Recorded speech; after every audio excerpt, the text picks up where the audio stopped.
ಇವತ್ತು ಟ್ರಸ್ಟಿ ಕೊಟ್ಟಂಥ ರೆಸಿಪ್ಟ್ ಸಹಿತ ತಂದಿದ್ದೀವಿ ನಾವು. ನಿನಗೆ ಅನುಮಾನ ಇದ್ದರೆ ಅಲ್ಲಿ ಹೋಗಿ ಬರ್ತಕ್ಕಂಥ ಚಾರ್ಜನ್ನು ನಾನು ಕೊಡ್ತೀನಿ, ರಾಜವೇಳಿ ಶಿವಕುಮಾರ್. ಹೋಗಿ ಒಂದು ಟೈಮಲ್ಲಿ ಚೆಕ್ ಮಾಡ್ಕೊಂಬ. ಸುಳ್ಳು ಆರೋಪ ಮಾಡೋದು ಬಿಡು. ಈಗ ನಮ್ಮ ಮಲ್ಲಿಕಾರ್ಜುನ್ ಖಬ್ಬೂರ್ ಅವರು ಹೇಳಿದ್ರು, ನೀವು ತಾರ್ಕಿಕ ಅಂತ್ಯಕ್ಕೆ ಒಯ್ದಿಲ್ಲ ಅಂತಂತ. ಹೋರಾಟ ಸುಲಭದ್ದಲ್ಲ ಯಾವುದು.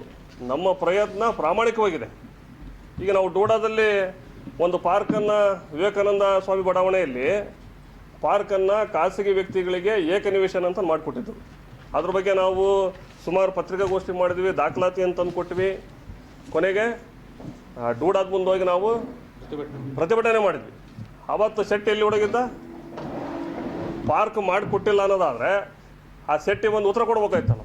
ನೋಡಪ್ಪ, ನಮ್ಮ ಹತ್ರಕ್ಕೆ ಇಷ್ಟು ದಾಖಲಾತಿದ್ದವು, ನಾನು ಮಾಡಿಕೊಟ್ಟಿದ್ದು ಸರಿ ಐತಿ ತೋರಿಸ್ಬೇಕಾಯ್ತಾನೆ. ಅವತ್ತು ನಾವು ಡೂಡಾಕ್ ಹೋದಾಗ ಎಲ್ಲಿ ಹುಡುಗಿದ್ದವನು, ಕಮಿಷನರ್ ಬಂದರು, ನೀವೆಲ್ಲ ಇದ್ರಿ. ನಾನು ಕೇಳಿದ ಪ್ರಶ್ನೆಗೆ ಒಳಗೋದ್ರು ವಾಪಸ್ಸು. ಏನಂತ ಹೇಳಿದ್ರು, ನಾವು ಕೊಟ್ಟಿದ್ದೆಲ್ಲ ಸರಿ ಐತಿ, ಲೀಗಲ್ ಐತಿ, ಕರೆಕ್ಟ್ ಐತಿ ಅಂದರು. ಆದರೆ ತಾರ್ಕಿಕ ಹಂತ ಕಂಡಿದೆ ಅದು. ಇವತ್ತು ಡೋಡಾದಲ್ಲಿ ಯಾವ ಪಾರ್ಕನ್ನು ಅವರು ಏಕನಿವೇಶನ ಅಂತ ಕೊಟ್ಟಿದ್ರು ಅದನ್ನು ರದ್ದು ಮಾಡಿದ್ದಾರೆ. ಆ ದಾಖಲಾತಿ ಮಾಹಿತಿ ಹಾಕಿದ್ದೀನಿ, ತಂದು ಮಿದ್ರಿ ತೋರಿಸ್ತೀನಿ. ನಮಗೆ ಗೆಲುವಾಗಿದೆ. ಇವತ್ತು ಸೆಟ್ಟಿ ಕಳ್ಳ ಅಂತ ನವನಾಗಿ ಒಪ್ಕೊಂಡ. ಇವನು ಸಪ್ಲೈಯರ್ ಸೆಟ್ಟಿ ಏನೇನು ಕೆಲಸ ಮಾಡ್ಕೊಂಬಂದು ಅಲ್ಲಿ ಸ್ಥಾನಮಾನ ಪಡಿತದ ಅನ್ನೋದು ಇಡೀ ಊರಿನ ಜನ ಬೇರೆ ಬೇರೆ ರೀತಿ ಮಾತಾಡ್ತಾರೆ. ಪ್ರಭಾ ಮಲ್ಲಿಕಾರ್ಜುನ್ ಅವರು ಚಪ್ಪಲಿ ತಾನು ಹೊಡೆದ್ರಂತ ನನಗೆ ಜನ ಮಾತಾಡ್ತಾರೆ. ಅದನ್ನು ಒಂದು ಟೈಮ್ ಕೇಳ್ರಿ, ಒಂದು ಬಂದು ಕುಂತ ಯಾಕೆ ಹೊಡೆದಿದ್ರು ಅಂತ. ನನಗೆ ಇಂಥ ಬದುಕು ನಾವು ಮಾಡಿಲ್ಲ. ಇವತ್ತು ಯಾರು ಈ ಸಮಿತಿಗೆ ಟ್ರಸ್ಟ್ ದುರ್ಗಾಂಬಿಕಾ ದೇವಸ್ಥಾನಕ್ಕೆ ಅಧ್ಯಕ್ಷ ಇದ್ದಾರೆ, ಇವತ್ತು ಊರಿನ ತುಂಬ ಮಾತಾಡ್ತಿದ್ದಾರೆ ದೇವಸ್ಥಾನದ ಕಳ್ತನ ಆಗಿರೋಂಥದ್ದು.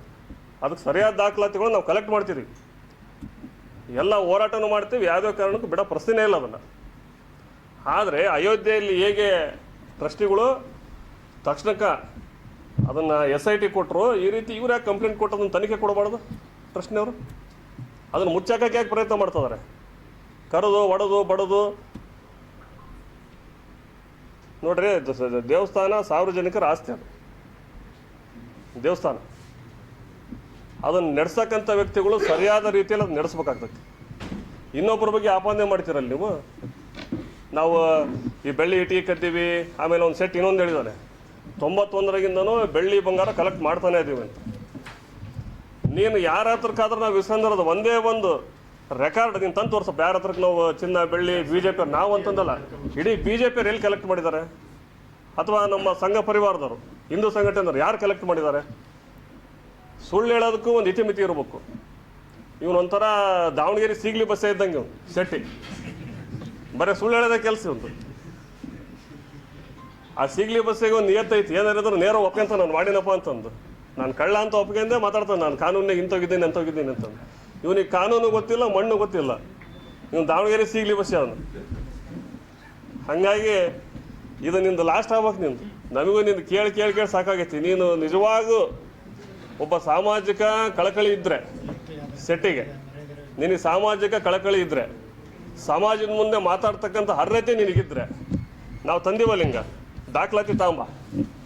ಈ ರೀತಿ ದಾಖಲಾತಿ ತಾಂಬಂದು ಮಾತಾಡಿ.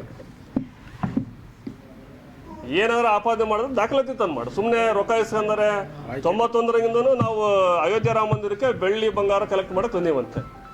ಇದೇ ರಾಮ ಮಂದಿರದ ಪ್ರಾಣ ಪ್ರತಿಷ್ಠಾಪನೆ ಕಾರ್ಯಕ್ರಮಕ್ಕೆ ಇವತ್ತು ಕಾಂಗ್ರೆಸ್ಸಿನ ಅಧ್ಯಕ್ಷರು, ರಾಷ್ಟ್ರೀಯ ಅಧ್ಯಕ್ಷರು ಮಲ್ಲಿಕಾರ್ಜುನ್ ಖರ್ಗೆಗೆ, ಸೋನಿಯಾ ಗಾಂಧಿಗೆ ಆಹ್ವಾನ ಕೊಟ್ಟರೆ ಅವ್ರು ನಿರಾಕರಣೆ ಮಾಡಿದ್ರು. ಆಹ್ವಾನ ಸಹಿತ ಸ್ವೀಕರಿಸಲಿಲ್ಲ.